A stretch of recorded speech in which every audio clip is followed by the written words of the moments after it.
우리 성경 보겠습니다. 창세기 3장 8절부터 15절까지. 창세기 3장 8절부터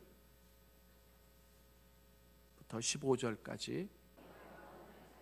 여호와 하나님이 뱀에게 이르시되 내가 이렇게 하였으니 내가 모든 가축과 들의 모든 짐승보다 더욱 저주를 받아 배로 다니고 살아있는 동안 흙을 먹을지니라. 내가 내 후손도 여자의 후손과 원수가 되게 하리니 여자의 후손은 내 머리를 상하게 할 것이요 너는 그의 발꿈치를 상하게 할 것이니라 하시고. 아멘. 할렐루야. 오늘 저녁 주신 여러분들께 하나님이 크신 은혜로 함께 해주실 것을 믿습니다. 마음 문을 여시고 말씀을 듣고 우리 같이 기도했으면 좋을 것 같습니다. 우리 기독교는요 특징이 있습니다. 그 특징이 뭐냐면 우리가 하나님을 찾아서 하나님이 우리에게 오시는 종교가 아니고 하나님이 먼저 찾아오셔서 기다리시는 종교예요. 불교의 창시자라고 이끄는 고타마 시타르타는 인도의 왕자였습니다. 왕족이었는데 인생에 대해서 깊게 고민을 하다가 깨달음을 얻었죠. 그래서 출가를 해서 어떤 그 깨달음을 전하고 나누고 이렇게 살아야 된다라고 이야기를 하기 시작했습니다. 귀하게 여겨서 따라다니는 사람이 또 깨달음을 얻기도 하고 그 깨달음을 얻은 자들이 이제 부처라고 부르기도 합니다. 이 부처라고 하는 의미가 깨달음을 얻은 자. 그런데 이제 우리가 석가모니 그러잖아요. 이 석가모니라고 하는 말이 석가가 석시 가문에 깨달음을 얻은 자 못 있어요. 그러니까 이 불교는 다른 종교랑 비교하고 다른 종교를 비난하려고 하는 게 아니라 이 불교는 인생이 뭔지 깨닫고 그리고 알고 싶어하는 자들이 찾아가서 노력하고 깨달음을 얻어요. 근데 그 깨달음을 얻었다고 인생의 모든 문제가 또 해결되는 문제인 것 같아요. 그런데 기독교는 그렇게 인생에 문제가 있고 아픔이 있는 자들이 주님 앞에 나오기는 하지만 우리가 나오기 전에 하나님이 먼저 찾아오셨습니다. 하나님은 이 땅에 모든 사람들을 찾아가셔서 반드시 내가 너희를 하나님의 마음입니다. 오늘도 우리가 집회라고 생각해서 시간을 정하고 여러분들이 먼저 나와 계시지만 하나님이 이 자리에 먼저 찾아오셨습니다. 이 자리를 먼저 준비하셨습니다. 여러분, 그것이 우리의 영적인 눈이 열리고 마음이 열리고 귀가 열려지면 느껴지리라고 믿습니다. 저는 오늘 제가 이렇게 서두를 이야기하는 이유가 오늘 본문이 그런 이야기 때문에 그렇습니다. 인간이 죄짓고 타락했지만 그런데 죄짓고 타락한 인간 때문에 하나님이 마음도 아프고 기분도 나쁘셨겠지만 그 인간들을 그만두지 않고 우리는 이렇게 생각해요. 죄지었기 때문에 그 에덴 동산에서 쫓겨났고 결국 에덴 동산에서 쫓겨났기 때문에 인간이 지금 이렇게 힘들고 어렵게 살아간다 이렇게 생각을 하는데요. 그런데 하나님이 그 인간을 에덴 동산에서 쫓아내시기 전에 가장 먼저 하신 일이 있습니다. 그 일이 바로 뭐냐 하면 그렇게 죄짓고 아파하는 인간을 찾아오시는 일이었습니다. 오늘 그 본문이 바로 창세기 3장 8절부터 나와 있습니다. 여러분, 우리가 못 느끼는 것은 그만큼 영적인 어두움에 우리가 갇혀 있다는 증거이기도 합니다. 주님이 노크를 하셔도, 주님이 말씀을 하셔도, 주님이 우리에게 요청을 하셔도 듣지 못하고 깨닫지 못하고 보이질 않으니까 나 혼자 내버려졌나 보다, 나는 나 혼자인가 보다 하고 혼자 좌절하고 아파하고 힘들어할 뿐입니다. 그래서 오늘 이 성경 말씀을 통해서 하나님이 지금 나에게 어떤 일을 하고 계신지를 여러분들이 보실 수 있기를 원합니다. 바라건대 하나님이 우리의 눈을 열어주시기를 원합니다. 우리의 귀를 열어주시기를 원합니다. 우리의 마음을 열어주시기를 원합니다. 여러분, 오늘 이 성경에 보니까 그들이 그날 바람이 불 때 동산에 거니시는 여호와 하나님의 소리를 듣고 아담과 하와가 하나님의 낯을 피하여 동산나무 사이에 숨은지라 이렇게 나와 있습니다. 저는 이 대목에서, 이 구절에서 가장 중요하게 와닿은 한 단어가 있습니다. 그 단어가 바로 뭐냐면 그날이라고 하는 단어입니다. 여러분, 다른 많은 이야기들이 있는데 왜 그날이라고 하는 이 단어가 깊게 와닿는가 하면 이것은 특별한 날이기 때문에 그렇습니다. 우리가 그냥 성경을 읽다가 그냥 스쳐 지나갈 수 있는데요, 그들이 그날 바람이 불 때 그날이라고 기록되어 있어요. 왜 성경은 그날이라고 했을까? 영어로 얘기하면 the day입니다. 어가 아니라 더가 들어간 거예요. 근데 히브리어 구약 성경은 히브리어로 쓰여져 있거든요. 히브리어 성경을 보더라도 정관사가 들어가 있어요. 이 정관사가 들어가 있다라고 하는 것은 스페셜 데이, 특별한 날이라는 거예요. 그럼 하나님이 아담과 하와를 찾아가신 그날이 바로 어떤 날이냐면 특별한 날이라고 하는 겁니다. 여러분, 그럼 성경 문맥상 앞뒤를 볼 때 이게 어떤 특별한 날이었을까요? 예? 그냥 생각해 보라고 제가 말씀을 드리는 거예요. 예, 얘기하셔도 돼요. 괜찮습니다. 그런데 이 앞뒤를 보면 이게 무슨 특별한 날인지를 모르겠는 거예요. 그런데 하나 유추할 수 있는 게 바로 뭐냐면 8절 이전에 보면 어떤 내용이 나오냐면 아담과 하와가 하나님이 따먹지 말라고 한 선악과를 따먹고 죄를 지었어요. 그죠? 그러면 그날이라고 하는 이 그날은 특별한 날인데 어떤 날이냐? 죄 짓고 죽게 된 날이에요.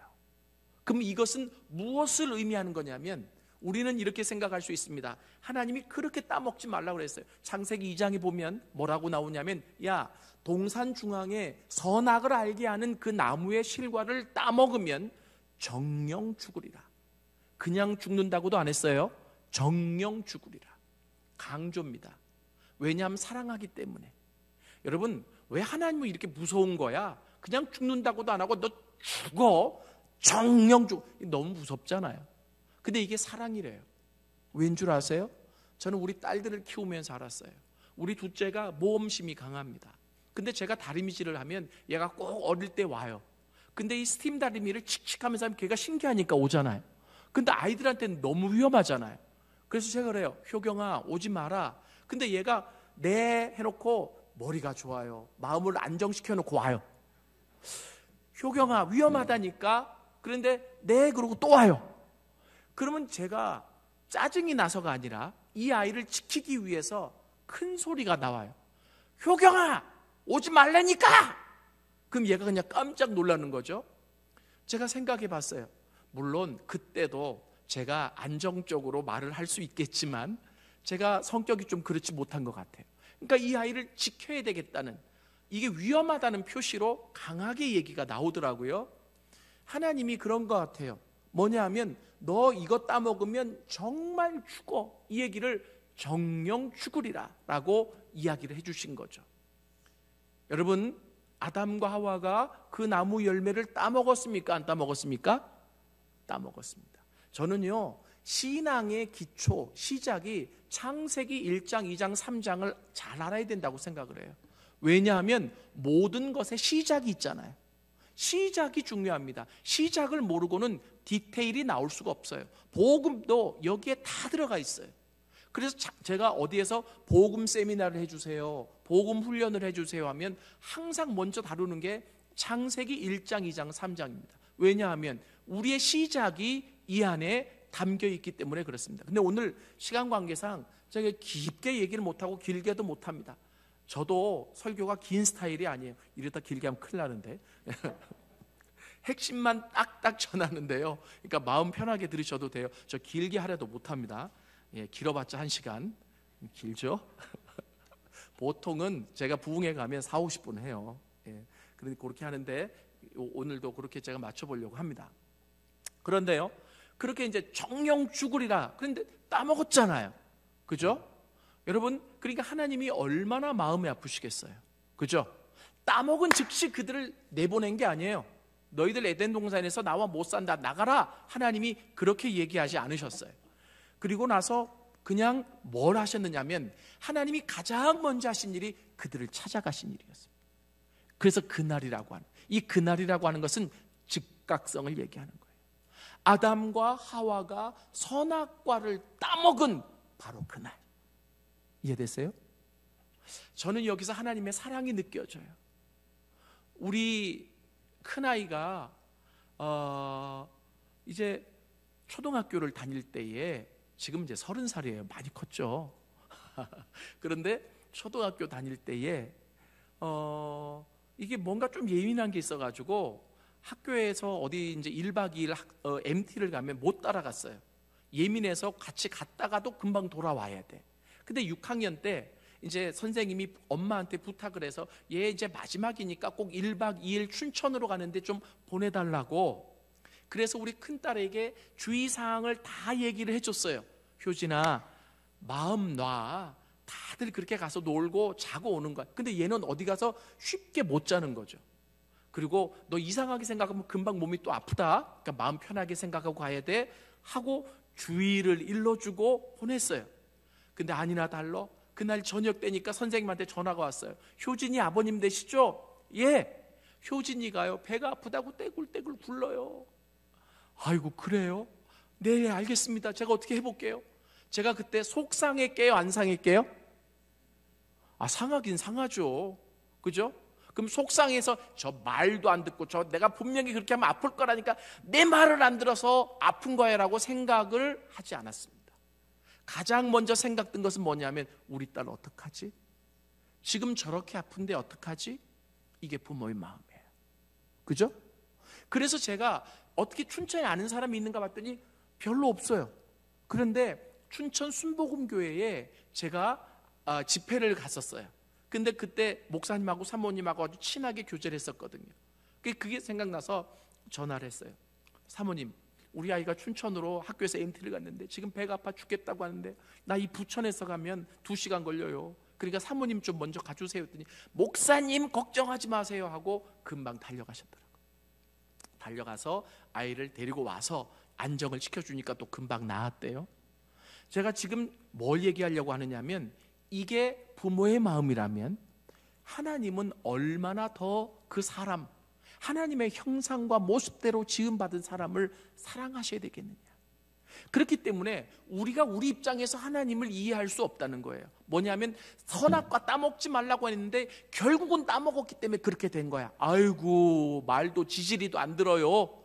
하나님 그렇게 생각하지 않고 선악과를 따먹고 죽게 됐을 때 가장 위급했던 분이 누구냐면 하나님이시다. 난 이렇게 표현하고 싶어요. 그래서 하나님이 그날 이것을 강조하기 위해 그날이라고 하는 이 단어가 여기 들어가 있다는 거예요. 며칠 지나고 마음이 좀 수그러들었을 때 찾아가신 게 아니에요. 화가 좀 풀렸을 때 찾아가신 게 아니에요. 모르겠어요. 하나님을 그렇게 표현해도 모르겠지만 화는 나셨을지 모르겠지만 하나님에게 가장 급선무는 나의 형상으로 나의 모습대로 지음받은 그 인간이 죽게 됐다는 거죠. 그래서 하나님이 찾아가셨어요. 인간이 먼저 요청하지 않았습니다. 하나님 내가 죽게 됐는데요. 하나님 내가 하나님의 명령을 거역했는데요. 하나님 나 어떻게 하면 좋겠습니까? 라고 하나님 앞에 먼저 요구하지 않았습니다. 그럴 힘도 없어요. 죄라고 하는 것의 특징이 바로 뭐냐면 하나님과 멀리하고 하나님과의 관계를 단절하고 하나님께 찾아가지 못하도록 해요. 하나님은 아세요. 그래서 하나님이 찾아오셨어요. 여기에서부터 시작되는 거예요. 믿습니까? 그 하나님은 지금도 우리를 찾아오십니다. 믿습니까? 그 하나님은 지금도 이 자리에 우리와 함께 계십니다. 내가 먼저 나왔다고 생각하지만 하나님이 먼저 나오셔서 기다리고 계셨습니다. 저는 이렇게 표현하고 싶어요. 집회를 앞두고 하나님 기도하게 하셔서 제가 아침마다 기도하면서 여러 가지 기도를 했습니다. 그러면서 가장 먼저 기도한 것은 주님 먼저 이 집회를 잘 준비해 주십시오. 주님이 먼저 가셔서 이곳을 주의 보혈로 덮어주시고 성령으로 기름 부어 주옵소서. 참석한 한 분 한 분을 존귀하게 하나님이 얼마나 사랑하시는지 그 사랑이 전달되게 하여 주옵소서. 기독교는 사랑의 종교예요. 그 하나님의 사랑이 전달만 되면 회복되어집니다. 그 하나님의 사랑이 전달만 되어지면 병도 고쳐져요. 믿습니까? 그 사랑이 가장 큰 문제인 것 같아요. 그래서 오늘 이 성경에 보니까 그들이 그날 바람이 불 때에 동산에 거니시는 여호와의 하나님의 소리를 들었다라고 기록하고 있습니다. 여러분, 죄가 뭐예요? 저는 오늘 좀 이렇게 얘기하고 싶습니다. 제가 오늘 말씀드리려고 하는 것은 처음 이 십자가의 시작을 말씀드리는데요. 그런데 이 십자가는 죄의 카운트 파트너예요. 다시 말하면 죄가 없으면 십자가가 필요가 없잖아요. 그죠? 그잖아요. 그래서 제가 말씀드리고 싶은 거는 기독교는 죄와 싸우는 종교입니다. 여러분들이 인정하든 안 하든 기독교는 죄와 싸우는 종교입니다. 그래서 히브리서에 보면 히브리서 기자가 뭐라고 얘기하냐면 너희가 죄와 싸우지만 피 흘리기까지는 아니니라. 이 말은 뭐냐면 피 흘리기까지 죄와 싸워야 된다는 거예요.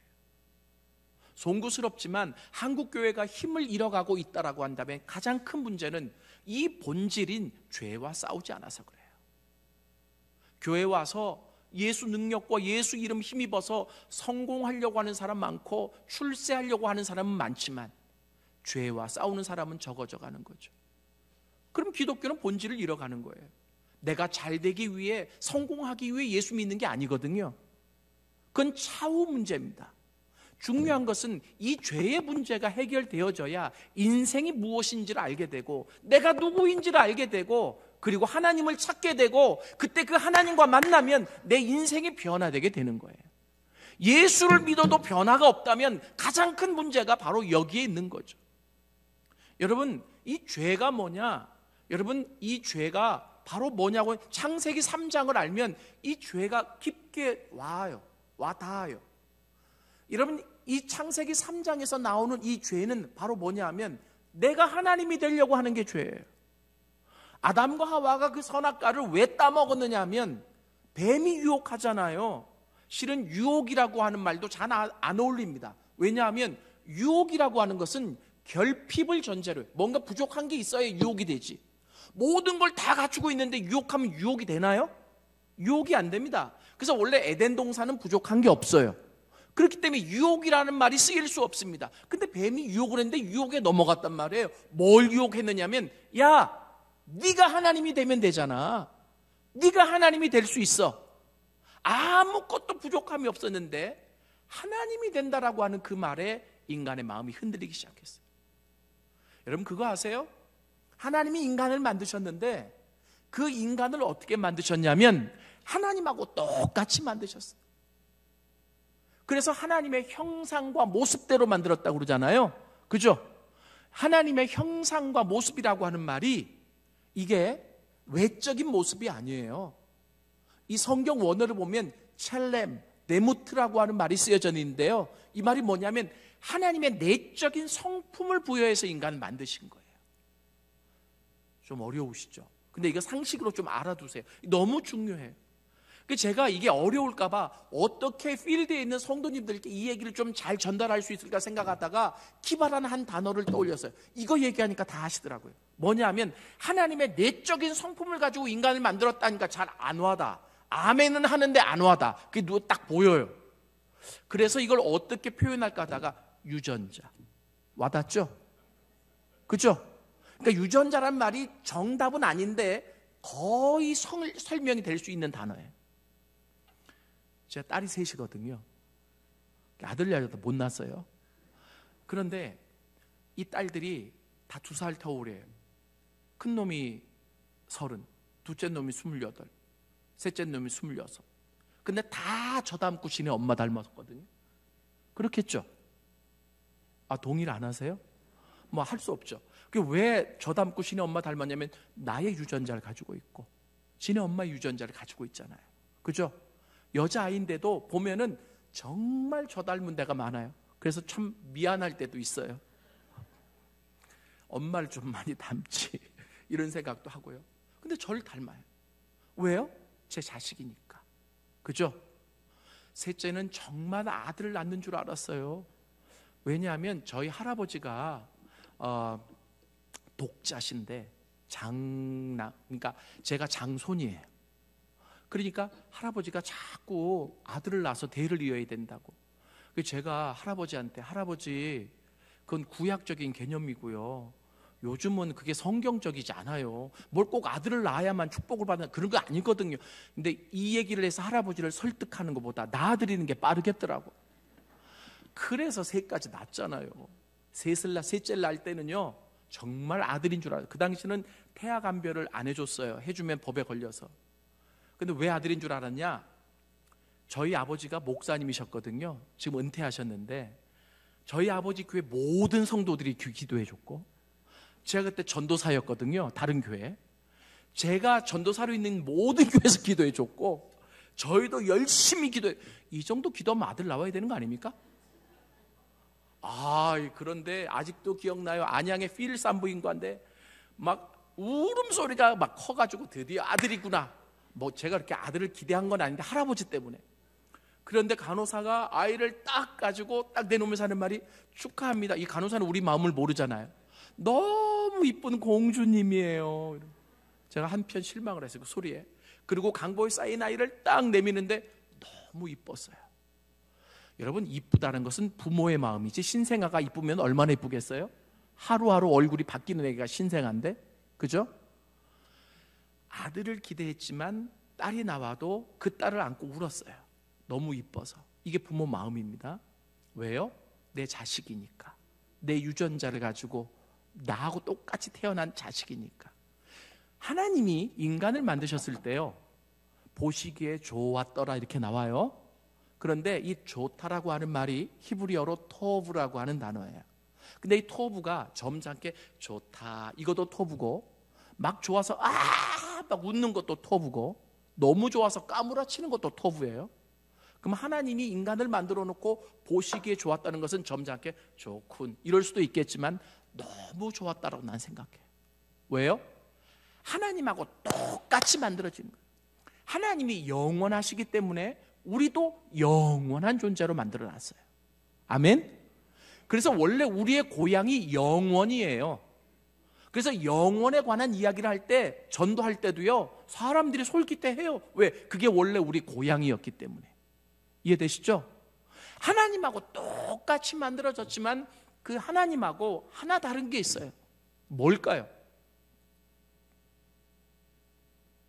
뭐냐면, 제가 뭐 질문을 던지면 너무 당황스러워하지 마세요. 제가 다 답을 합니다. 잠깐 생각하시라고. 학교가 아니기 때문에 제가 다그치지 않아요. 그런데 뭐냐면은, 하나님은 창조주이시고 우리는 피조물이라는 거예요. 하나님하고 똑같은데 하나님 때문에 만들어진 존재가 인간이라는 거예요. 이해되세요? 이 말은 거꾸로 얘기하면 인간은 하나님이 될 수 없어요. 하나님하고 아무리 똑같이 만들어졌어도 하나님 때문에 만들어진 존재가 인간이라는 거예요. 믿습니까? 그런데 그 질서를 무너뜨리면 창조의 질서가 깨지는 거예요. 그렇죠? 제가요, 이 이야기를 교회마다 다니면서 참 많이 하고 다녔거든요. 그런데 어느 날 제가 집회를 가서 새벽 기도를 마치고 혼자 간절히 기도하는데 환상을 봤어요. 제가 뭐 환상을 자주 보고 그런 스타일이 아니에요. 저를 그렇게 기대하시면 안 됩니다. 저는 말씀 사역자예요. 은사가 다 다르잖아요. 근데 하나님 환상을 보여주시더라고요.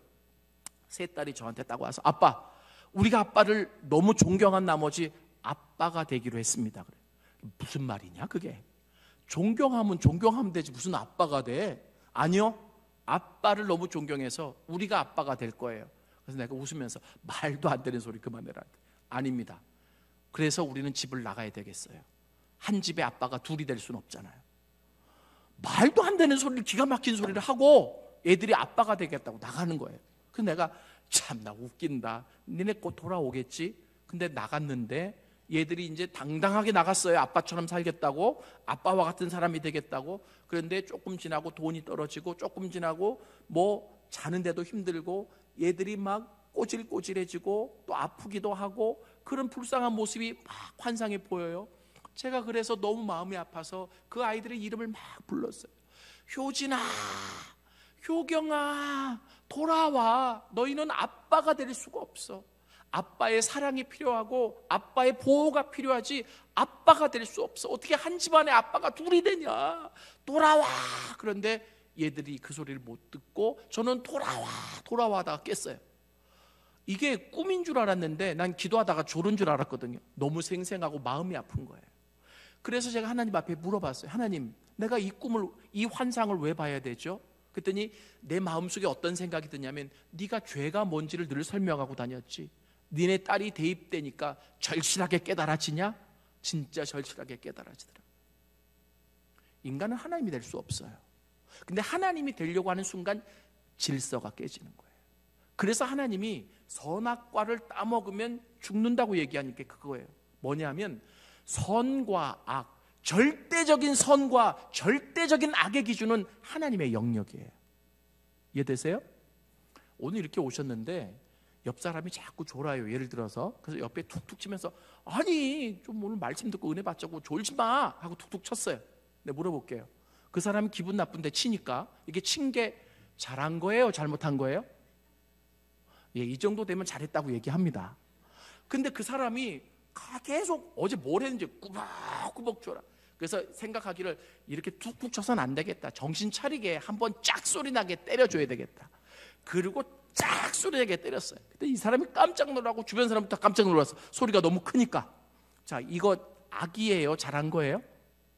이때부터 갈등해요. 왜? 잘했다고 하기엔 소리가 너무 크거든. 그죠? 제가 뭐 얘기하려고 하냐면 조금만 심각해지면 우리는 선과 악을 구분을 못해요. 선과 악은 하나님의 영역이에요. 이 상징적인 겁니다. 선악과를 따먹지 말라고 하는 것은 네가 하나님의 영역에 들어와서도 안 되고 들어올 수도 없다는 것을. 그런데 뱀이 뭐라고 얘기하냐면 그거 따먹으면 뭐가 된다고요? 하나님이 된다고. 그러니까 하나님의 영역이 있다는 것을 가르쳐주고 네가 하나님이 되란 얘기예요. 이해되세요? 그러면 아니야, 하나님이 그거 따먹으면 죽는다고 해서 안 따먹을 거야 하고 안 쳐다보면 되는데 마음이 조금 갈등이 생기는 거예요. 그러니까 뱀에게 뭐라 그러냐면 그거 따먹으면 하나님 죽는다 그랬는데, 그랬더니 뱀도 강하게 나가요. 뭐라 그러냐면 아니야, 결코 죽지 않아. 한번 따라해 봅시다. 결코 죽지 않아. 예, 이게 뱀의 속삭임이에요. 하나님은 뭐라 했어요? 정령 죽으리라. 따라하세요. 정령 죽으리라. 정령 죽으리라. 결코 죽지 않아. 그 중간에 인간이 있어요. 그러면 하나님 말을 따라야 되잖아요. 그런데 하나님이 되면 되잖아. 예? 너 결코 죽지 않아. 나도 강하게 나간단 말이야. 결코 죽지 않아. 네가 하나님이 되면 돼. 그러자 인간이 다시 그 열매를 딱 쳐다보니까 먹음직하고 보암직하고 지혜롭게 할 만큼 탐스럽더라. 따먹은 거예요. 뭐 한 겁니까? 내가 하나님이 돼야지. 이게 죄예요. 이해되세요? 이것을 예수님의 제자 중에 사도 요한은 이것을 머릿속에 품고 요한일서를 썼는데 어떻게 풀었느냐면 먹음직하고 보암직하고 지혜롭게 할 만큼 탐스럽더라. 이것을 육신의 정욕, 이생의 자랑, 안목의 정욕, 이생의 자랑 이렇게 풀었어요. 이 세상에 죄가 들어오는 세 가지 통로가 있는데 그것이 바로 뭐냐면 육신의 정욕과 안목의 정욕과 이생의 자랑이라는 거예요. 결국 내가 죄 짓는 거 보면 이 세 가지 때문에 다 져요. 그죠? 자, 이제 죽게 됐어요. 제가 이제 이 대목에서 꼭 하나 물어보는데 누가 집에 가서 또 잠 못 자고 고민할까 봐 내가 미리 얘기를 해주는 거예요. 뭐냐면 아니 하나님은 거짓말 할 수 없고 거짓말은 하나님께 속한 게 아닌데 죽는다는데 왜 안 죽었지? 분명히 생각날 거 아니에요. 그죠? 근데 나한테 물어보고 싶은데 또 강사니까 물어볼 수는 없고 막 그래서 내가 대답을 해드려요. 죽었게요? 안 죽었게요? 안 죽었어요? 다시 한번 물어볼게요. 죽었게요? 안 죽었게요? 제가 아까 얘기했잖아요. 하나님은 거짓말 못 하신다고. 이거를 저는 이제 전도학자인데 전도학 교수예요. 전도학에서 이렇게 풀어요. 3번 죽는다고. 이게 맞아요.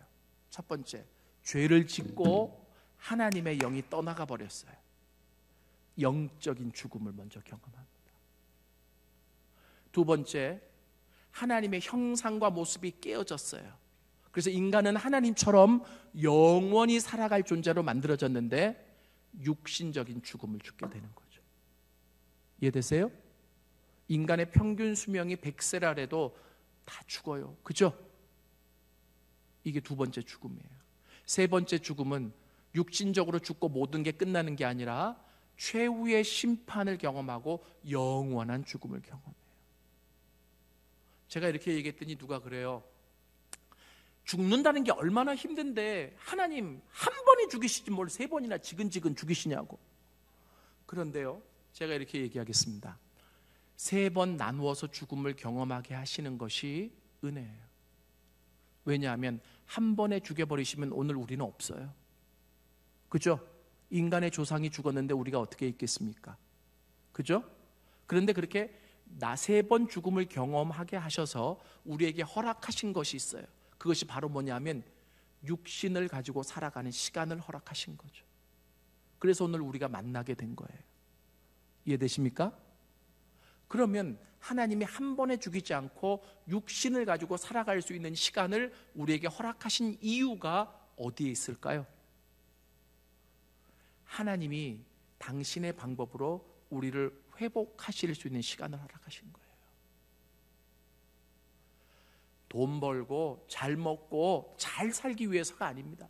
진정한 잘 사는 것은 나를 창조하신 그 목적 안에 있는 게 잘 사는 거예요.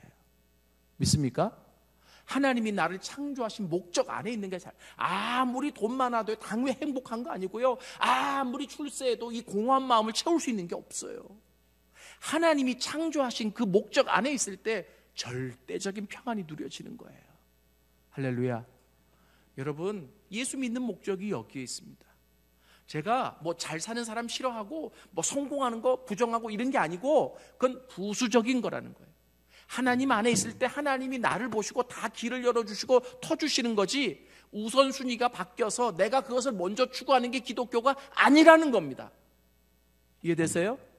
그래서 마태복음의 6장 33절에 보니까 너희는 먼저 그의 나라와 그의 의를 구하라. 그리하면 이 모든 것을 너희에게 더하시리라. 아멘? 그렇습니다. 이 본질이 되찾아져야 돼요. 이 본질이 되찾아지지 않으면 신앙은 헛바퀴만 도는 거예요. 결국은 하나님이요, 왜 다시 찾아왔느냐? 그 에덴 동산에서 그들을 내쫓기 전에 하나님이 다시 찾아온 이유가 뭐냐면 너무나 귀한 내 자식이기 때문에 그렇습니다. 제가 물어볼게요. 하나님이 죄 지어도 나 사랑합니까? 하나님이 죽을 짓을 해도 날 사랑합니까? 어떻게 이렇게 자신 있게 대답해요? 하나님이 정말 못된 짓만 골라 하고 하나님 속을 팍팍 썩여도 하나님 나 사랑합니까? 점점 소리가 줄어드네. 사랑해요. 왠 줄 아세요? 성경을 가지고 얘기합시다. 로마서 5장 8절에 보니까 우리가 아직 죄인 되었을 때에 그리스도께서 우리를 위하여 죽으심으로 하나님께서 우리에 대한 당신의 사랑을 확증하셨느니라. 할렐루야. 내가 잘해서 기도해서 작정하고 금식했기 때문에 하나님이 아들을 보내서 십자가에 죽게 하신 것이 아니라 우리가 아직 죄인 되었을 때에 내가 내 멋대로 살고 내 고집대로 살고 죄악 속에서 바둥거릴 때 하나님이 그러한 우리를 불쌍히 여기사 살리기 위해 그 아들을 보내셨다는 거예요. 믿습니까? 우리가 그 사랑을 알아가는 거예요. 그 사랑을 깨달아가는 겁니다. 여러분, 그래서 오늘 하나님이 먼저 찾아오신 거예요. 내 새끼 그냥 죽도록 못 놔두겠다. 내 자식 죽도록 그냥 못 놔두겠다고. 하나님은 여러분 당신을 한 번도 포기한 적이 없습니다. 아무리 내가 내 멋대로 살아도 아무리 밑바닥에서 헤매더라도 하나님은 나를 한 번도 포기한 적이 없습니다. 사람은 사람을 포기할 수 있어요. 부부도 포기할 수 있어요. 그러나 하나님은 한 번도 나를 포기한 적이 없습니다. 그것이 가장 큰 은혜입니다. 그 은혜 때문에 내가 이 자리에 존재해 있는 겁니다. 이 은혜가 깨달아져야 신앙생활할 맛이 나는 거예요. 동력이 생기는 거예요. 우리 큰딸이 어릴 때 5살 때 한글을 일찍 깨우치고 찬양을 가르쳤더니 의미도 모르고 그렇게 불렀던 찬양이 있어요. 하나님 한 번도 나를 실망시킨 적 없으시고 언제나 공평과 은혜로 나를 지키셨네. 오 신실하신 주, 오 신실하신 주, 내 너를 떠나지도 않으리라, 내 너를 버리지도 않으리라. 약속하셨던 주님, 그 약속을 지키사 이후로도 너를 지키시리라 확신하네. 이 찬양이죠. 여러분 5살짜리가 얼마나 야무지게 이 찬양을 듣는 사람이 때로는 울기도 하고 때로는 용돈도 주고, 얘가 신나서 더 불렀어요. 그런데 얘가 대학을 졸업하고 저한테 와서, 얘가 대학 다닐 때 아나운서를 했어요. 학교에서 방송국. 그런데 졸업하고 나서 평창 올림픽이 열렸는데 최연소 올림픽 아나운서가 됐어요. 그러니까 그걸 끝마치고 나서 저한테 와서, 아빠 제 인생에 이걸 꼭 하나 해보고 싶은 게 있는데 아빠 엄마가 기다려 주셔야 돼요. 쉽게 되는 게 아니라서. 그게 뭐냐? 아나운서 해보고 싶습니다. 여러분 아나운서는요, 메인 방송국 같은 경우는 1000대 1이 넘고 그냥 작은 방송국도 보통 500대 1, 600대 1이에요. 근데 그걸 하겠대요.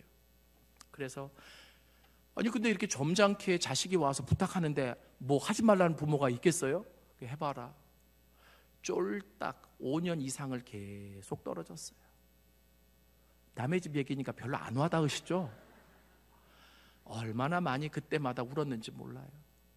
제가 그때마다 하나님 앞에 기도했던 게 있어요. 하나님, 우리 큰딸이 어릴 때 그렇게 그 찬양을 불렀네요. 하나님 한 번도 나를 실망시킨 적 없으시고 언제나 공평과 공의로 나를 지키셨네.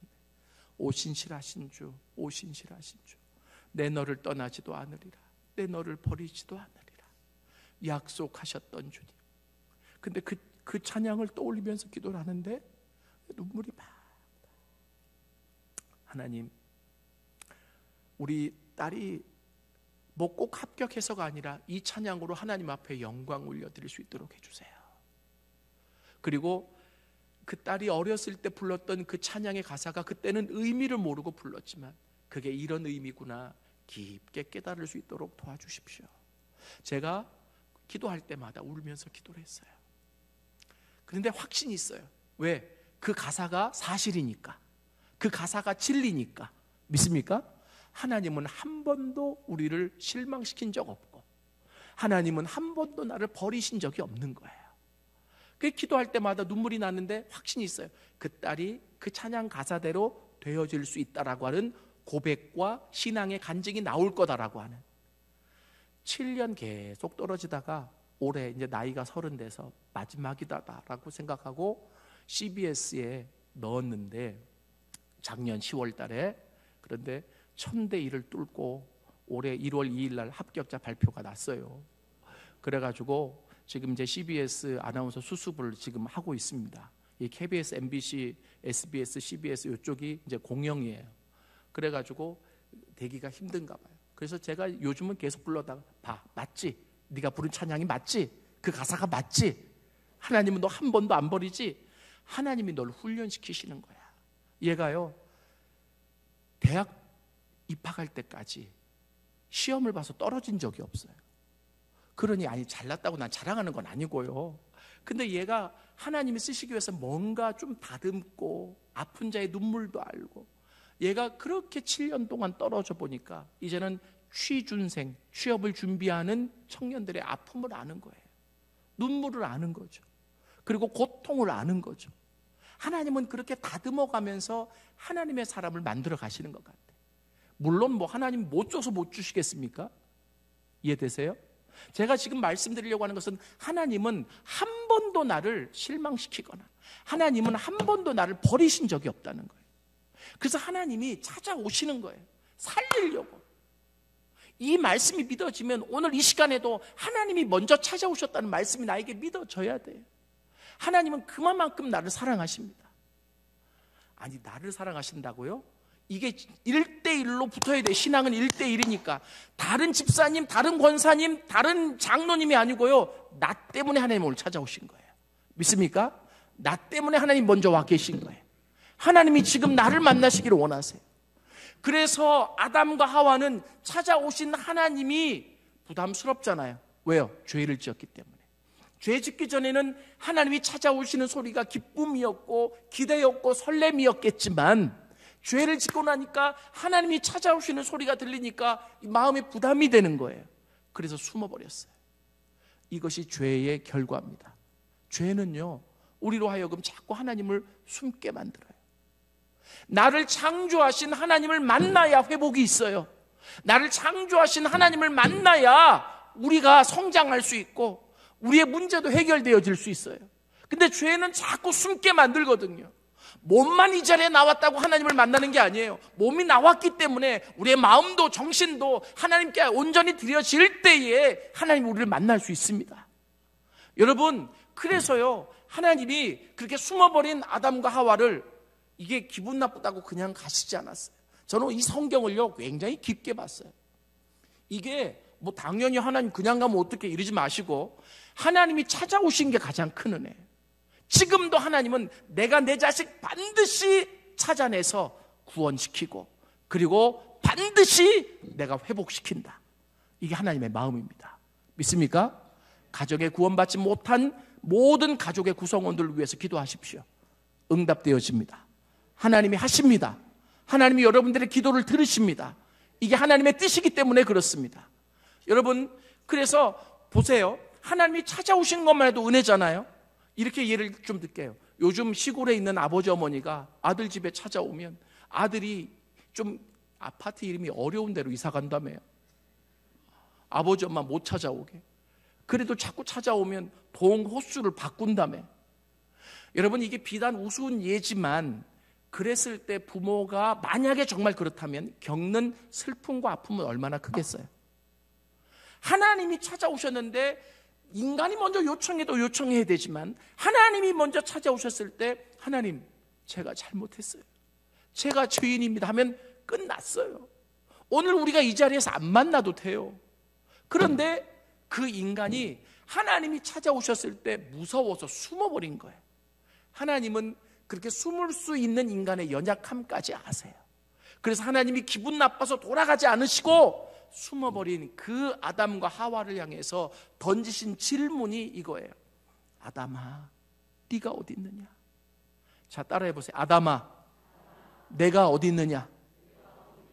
이게 성경에 나온 인간을 향한 최초의 하나님의 질문입니다. 저는 이 질문이 굉장히 중요하다고 생각이 들어요. 여러분, 하나님은 전지하신 분이시죠? 그러면 아담과 하와가 어디 숨어 있는지 아실까요? 모르실까요? 아시죠? 아시는데도 불구하고 이 질문을 던진 이유가 어디 있을까요? 여러분, 지금 아담과 하와는 무서워서 하나님을 피해 숨어 있는데 하나님이 포기하지 않고 집요하게 말씀을 하십니다. 아담아, 내가 어디 있느냐? 이것은 실존론적인 질문인데, 이게 무슨 말이냐면, 이 질문을 듣고 아담은 하나님을 피해 숨어있는 자기 자신을 돌아봤을 거예요. 그런데 하나님을 피해 숨어있는 자기 자신은 지금 어떤 모습일까요? 여러분, 누구를 피해서 숨어있는 그 자리는 무서운 자리, 두려운 자리, 떨리는 자리, 그리고 아픈 자리, 눈물 나는 자리 아닙니까? 그죠?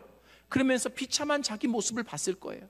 조금 전까지만 하더라도 이렇게 마음이 힘들진 않았는데 죄를 짓고 숨어있는 자기의 모습은 불안하고 두렵고 눈물 나고 떨리고 힘든 자기의 모습. 그죠? 그러면 하나님이 이 질문을 던졌을 때 그 의미는 어디에 있습니까? 아담아, 나는 너를 창조했을 때 그렇게 살아가도록 너를 만들지 않았어. 왜 두려워하고, 왜 무서워하고, 왜 울고 있고, 왜 좌절하고, 왜 혼자 그렇게 힘들어하느냐? 네가 나를 피해서 숨어있는 그 자리가 그렇게 만들었으니 그 자리에서 나오라고 하는 하나님의 초청이에요. 믿습니까? 오늘도 몸만 나오는 게 아니라 우리의 마음과 정신을 다 가지고 주님 나를 만나 주십시오. 주님 나를 만나 주십시오. 주님의 초청에 내가 응해서 내 모든 것을 내어놓고 주님 만나기를 원하면 모든 문제가 해결되어집니다. 있습니까? 제가 이 대목에서 영상을 하나 보여드릴게요. 제가 이제 이 구절을 가지고 설교를 참 많이 했거든요. 그랬더니 이제 우리 전도사님이 짤 같은 쇼츠 같은 영상을 하나 만들어 주셨는데 오늘 설교의 핵심이에요. 그래서 제가 이 영상을 보는 게 더 쉽겠다 싶어서 설교에서 따온 건데요. 한번 잠깐 3분짜리인데 보시겠습니다. 틀어주시면 고맙겠습니다. 아담아, 네가 어디 있느냐? 난 물어볼게요. 아담이 숨은 곳을 하나님이 모르실까요? 아시죠? 아담아, 내가 어디 있느냐라고 질문을 던졌을 때 아담은 하나님을 피해서 숨어있는 자기가 있는 곳을 봤을 거예요. 그죠? 그러면서 생각했겠죠. 나는 왜 이렇게 두려워하는 걸까? 왜 내 마음속에는 이렇게 조급함이 있고 정말 불안함이 있고 그리고 힘들고 어려울까? 왜 나는 하나님을 이렇게 피해 있어야 되는 걸까? 별의별 생각이 다 들었겠죠? 그러면 하나님이 그 질문 안에 담고 있는 의미는 뭘까요? 아담아, 네가 있는 곳은 네가 있어야 될 곳이 아니야. 나와. 이런 얘기예요. 나는 너를 창조할 때 그렇게 아파하라고 창조하지 않았어. 나는 너를 창조할 때 그렇게 불안하게 살아가게끔 창조하지 않았어. 나는 너를 창조할 때 네가 이렇게 힘들게 살도록 창조하지 않았어. 나는 내가 너를 창조할 때 그렇게 연약하게 죄지어서 숨어 살도록 내가 창조하지 않았어. 네가 그 속에 있는 한 너는 불안해하고 너는 힘들어하고 그리고 너는 어려워할 수 있지만 이 말을 듣고 내 앞으로 나오면 해결될 수 있어.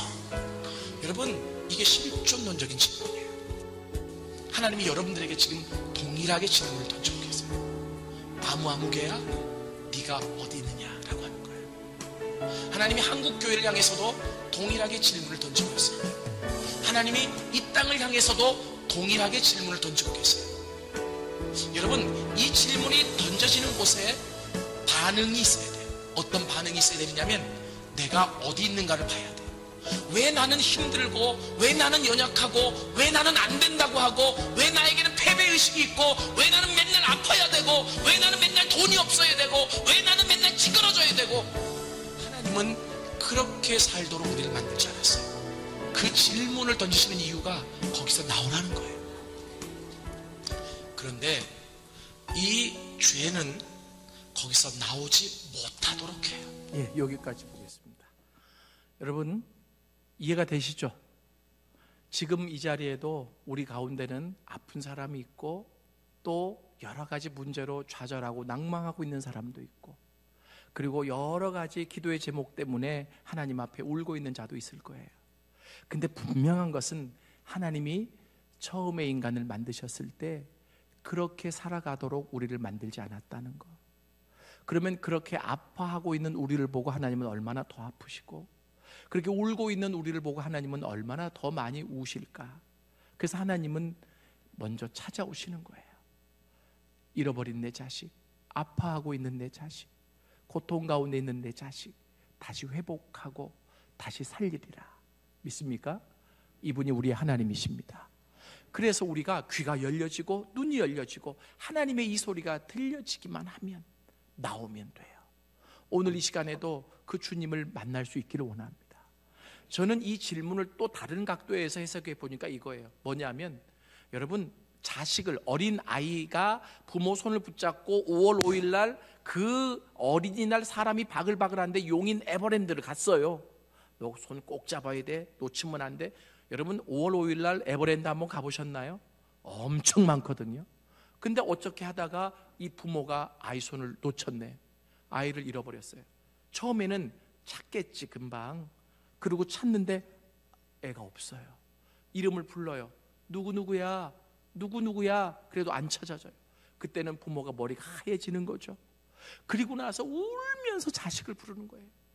아무개야. 이게 하나님의 외침이에요. 아담아, 네가 어디 있느냐? 아담아, 네가 어디 있느냐?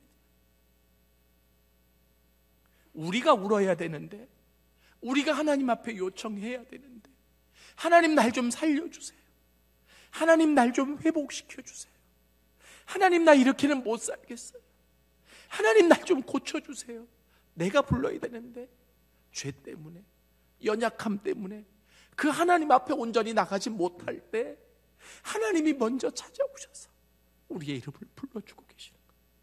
여기서 아담이라고 하는 이 단어는 흙으로 만든 모든 사람을 지칭하고 있거든요. 그러니까 나도 포함되는 거죠. 하나님이 지금 내 이름을 부르시는 거예요. 왜 거기서 울고 있냐고, 왜 거기서 아파하고 있냐고, 왜 거기서 힘들어하고 있냐고. 나는 너를 처음에 창조할 때 그렇게 살아가도록 너를 만들지 않았다고. 나오라고. 사랑하는 여러분, 저는 오늘 이 말씀을 좀 정리하면서, 그럼 여기에 십자가가 어디 있을까요? 아니, 요번에 제목이 십자가의 도라매요. 근데 뭐 창세기 3장을 읽어놓고 십자가를 설명하세요. 여러분, 제가 결론적으로 말씀드리겠습니다. 십자가는 기독교의 심벌입니다. 그죠? 상징이에요. 상징은 그 자체의 능력이 있는 게 아니고 의미가 중요하죠. 십자가의 심벌이 가지고 있는 미닝, 의미, 십자가라는 심벌이 가지고 있는 미닝은 죽음입니다. 내려놓음입니다. 자기 포기입니다. 이해되세요? 저는 십자가를 전하러 다니는 사람이기 때문에 많이 듣는 소리 중에 하나가 한국교회 십자가가 사라져가고 있다, 이런 소리를 많이 들어요. 그게 이 스크린 때문에 십자가가 가리워져서 십자가가 사라져가고 있다는 얘기가 절대 아닙니다. 무슨 말이냐면 예수님처럼 자신을 포기하고 그리고 헌신하고 그리고 세상을 사랑하는 사람이 적다는 거예요. 예수 믿는 사람은 많은데 십자가 지는 사람이 적다는 거예요. 자기를 내려놓고 포기하고 헌신하고 사람을 섬기고 사랑하는 자가 적다. 기독교의 신앙이 십자가 안에 있는데, 그럼 예수를 믿는 만큼, 횟수가 늘어간 만큼 저도 기독교 3대입니다. 할아버지가 장로님이셨고 아버지가 목사님이셨고 제가 대를 이어서 목사가 됐는데도 정말 십자가를 전하고 있지만 십자가의 삶을 살고 있느냐 늘 물어보죠. 그럼 여기 십자가가 어디 나옵니까? 여러분, 오늘 이 본문을 자세히 읽어보시면 하나님이 하나님됨을 내려놓고 인간의 눈높이에 맞춰서 지금 찾아오신 것이 십자가예요. 이해되세요? 하나님이 인간이, 여기 보세요, 죄 지은 사람이 더 떵떵거려요. 자기가 하나님을 요청해도 요청해야 되는데 하나님이 이렇게 얘기하시는데 인간은 계속 변명하고 핑계대잖아요. 그죠? 이게 뭐냐면 그 눈높이에 맞추시는 거죠. 여기 결정적인 게 뭔지 아세요? 아담에게 가서 그래요. 아담아, 네가 이렇게 하였느냐? 그러자 하나님이, 이 아담이 죄송합니다 하나님, 제가 잘못했습니다 이러면 끝날 텐데 뭐라 하냐면 당신이 만들어준 여자, 그 여자가 따먹겠다고. 여러분, 이거 굉장히 당당한 거 아니에요? 창세기 2장의 죄를 짓기 전에는 이 세상의 최고의 사랑의 표현이 나왔어요. 뭐냐면 내 뼈 중에 뼈요, 살 중에 살이라. 이것을 뛰어넘는 사랑의 표현은 난 아직 못 들어봤어요. 근데 죄 지으니까 뭐라고 그래요? 당신이 만들어준 여자래요. 하나님이 그런 모욕을 당하실 분이 아니십니다. 하나님이 그런 소리를 들어야 되실 분이 아닙니다. 그런데 그렇게 소리를 듣고도 찾아오신 것은 당신을 내려놨기 때문입니다. 목적이 어디에 있느냐면 잃어버린 내 자식 찾겠다는 겁니다. 잃어버린 내 자식 회복시키겠다는 거예요. 믿습니까? 이게 십자가예요. 이게 십자가예요. 당신을 내려놓고 그 눈높이에 맞춰서 어떻게 해서든지 죽게 된 아담과 하와를 살리겠다라고 하는, 오늘 이 하나님이 우리의 하나님이십니다. 동일한 하나님이십니다. 절대로 우리를 포기하지 않는 하나님이십니다. 이 하나님의 음성이 들려질 수 있기를 원합니다. 혼자 아파하고 있는 문제들이 있으시죠? 울고 있는 문제 있으시죠? 힘들어 기도하고 있는 문제들 있으시죠? 하나님이 더 힘들어하시고 더 아파하십니다. 하나님은 다 알고 계십니다. 이제 우리의 귀가 열려져, 눈이 열려져 그 하나님이 나를 향해 부르시는 소리를 들을 수 있는 이 밤이 될 수 있기를 원합니다. 하나님이 오늘도 이 밤에 찾아오셔서 여러분의 이름을 부르시고 계세요. 누구야, 누구야, 네가 어디 있느냐라고 부르시고 계세요. 왜 그렇게 그 자리에서 울고 있느냐? 왜 그 자리에서 이렇게 아파하고 있느냐? 왜 그 자리에서 이렇게 힘들어하고 있느냐? 나는 너를 처음 지을 때 그렇게 아파하도록, 그렇게 힘들어하도록, 혼자 울면서 고통스러워하도록 너를 창조하지 않았다. 네가 그 자리에서 혼자 힘들어하면 그렇게 해결이 없지만 너를 도와주기 위해 찾아온 나를 만날 수 있다면 해결되어질 수 있어. 이게 아버지의 마음이에요. 믿습니까? 이게 아버지의 메시지입니다. 오늘 이 메시지를 들으실 수 있기를 원합니다. 그리고 회복되어질 수 있기를 원합니다. 우리 시간에 같이 한번 찬양 하나 부르시겠습니다. 제 얘기를 좀 들어보세요. 제가 이 찬양을 참 좋아해요. 나중에 이제 제가 계속 말씀드리겠지만 우리 선조들이 뭐 많은 지식이 없었어도 신앙의 본질은 지켜간 것 같아요. 그렇게 살기 어려웠던 60년대, 70년대, 80년대를 살면서 한국 교회를 이렇게 부흥시킨 장본인들이 그들입니다. 힘들고 어려울 때, 아무도 날 알아주지 않았을 때, 돈도 없고 아무 줄도 백도 없는 그들이 그냥 교회에 와서 울었던 거예요. 주님 도와주세요. 주님 살려주세요. 주님 나 어떻게 살아요?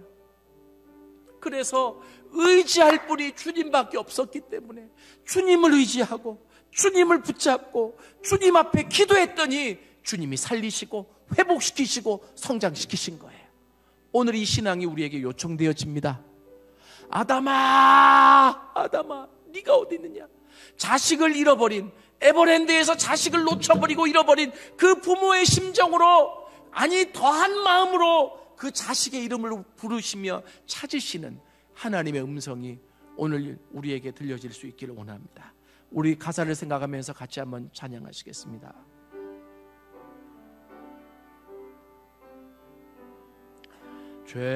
죄짐에 눌린 사람은 다 주께 나오라.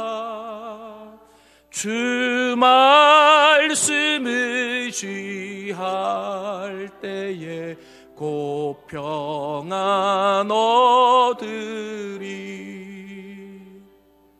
의지하세 의지하세 주 의지하세.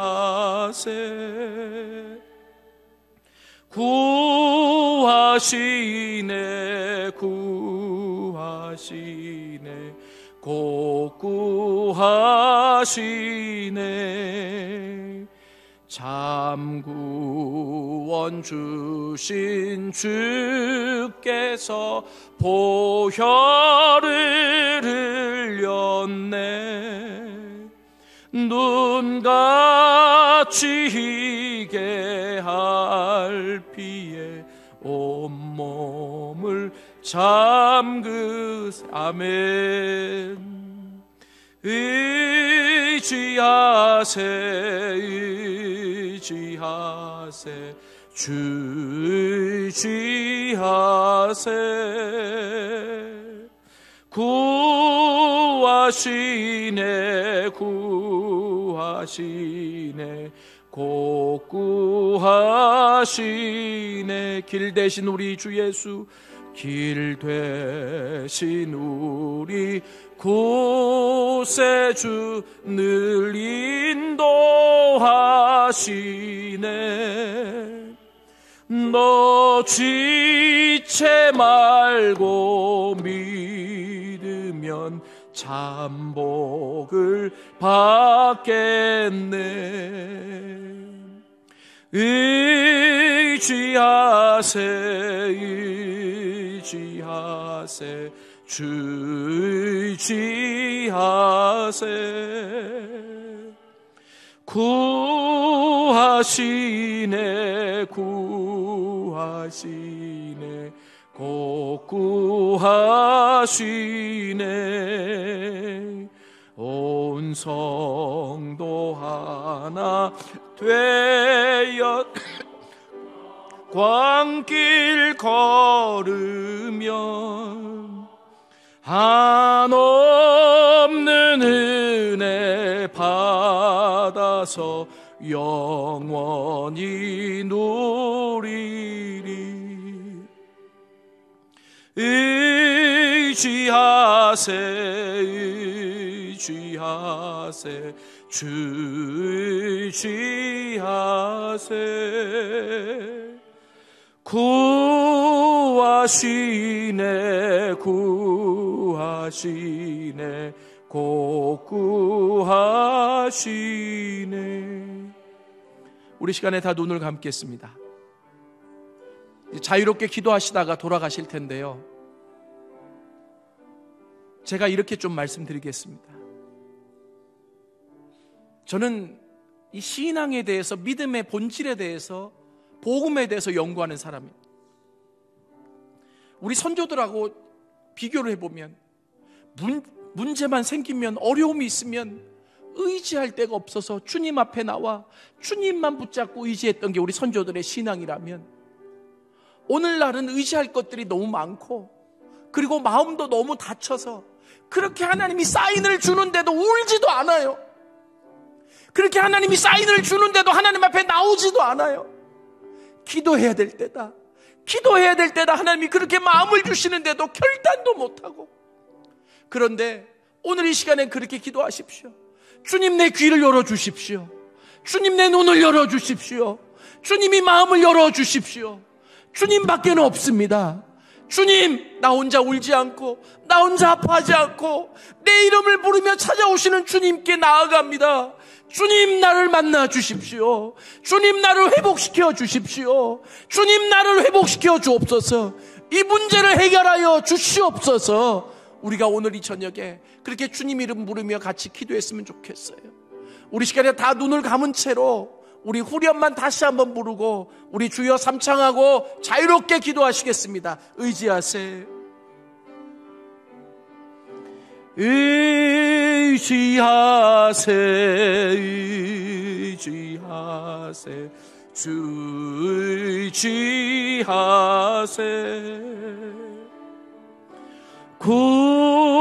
구하시네 구하시네 곧 한 번만 더 합니다. 의지하세